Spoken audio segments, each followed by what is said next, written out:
Let's take a quick tour of my studio and I'll show you how I did my lighting. My studio display area uses the same bulbs as my painting work area, as I said. So the colors all look very much the same as they did when I painted them. As I mentioned, I use both ambient lights, recessed lights spread throughout the room, and I have accent lighting for my gallery artwork, and task lighting to illuminate my workspace. It's actually the same lights, just used differently. So let's walk through my studio, beginning on the gallery side.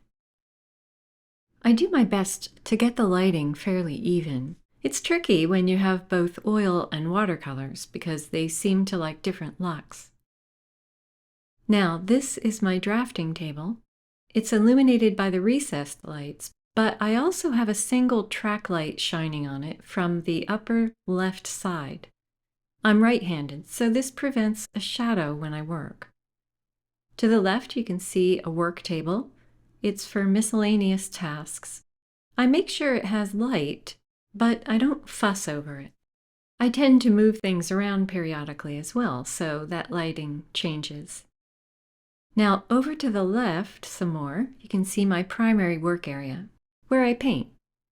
This table is my watercolor work area, and I make sure that the lighting is even without overdoing the brightness on the surface.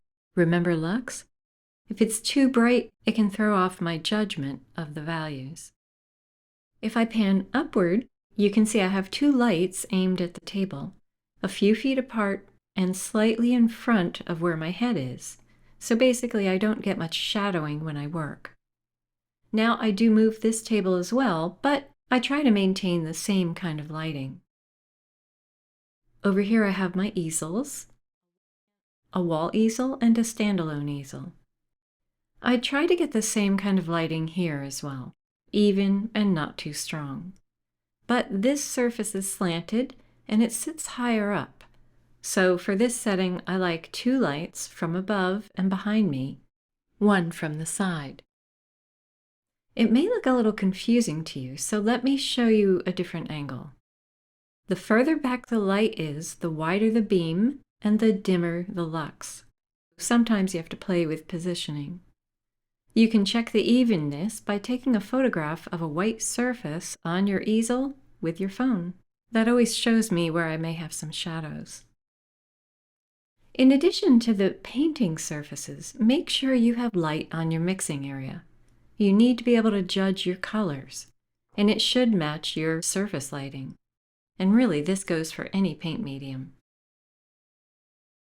My track lights use MR16 filtered 50-watt full-spectrum halogen bulbs at 3500K and with a CRI of over 98. Plus, they're situated at a 30 to 40 degree angle. The bulbs are put out by a company called Solex. It's a brand that is apparently used by well-known galleries around the world, but due to changes in technology and phasing out of certain forms of light, this company went out of business. It's a shame because I love them. They were a little pricey, but color accuracy was really important to me. And I can report that I've had them up for over 10 years now without having to change a bulb yet. That's amazing. At some point, I will change them out for LED bulbs that as closely match as possible. What's nice about this setup is that the paintings are painted and displayed under the same lighting, as I've said, meaning viewers see the work just like I painted it. The negative, which is unavoidable no matter where you're set up, is that I do run into issues occasionally when exhibiting where the lighting is very different. It's amazing how colors can appear off. I literally won't show my paintings where the lighting is poor, as it negatively impacts how my work is viewed. But that's my decision. Now, when you're hanging your work for a long period of time, one thing you'll have to think about is cleaning your art, which is what we'll discuss in the next lecture.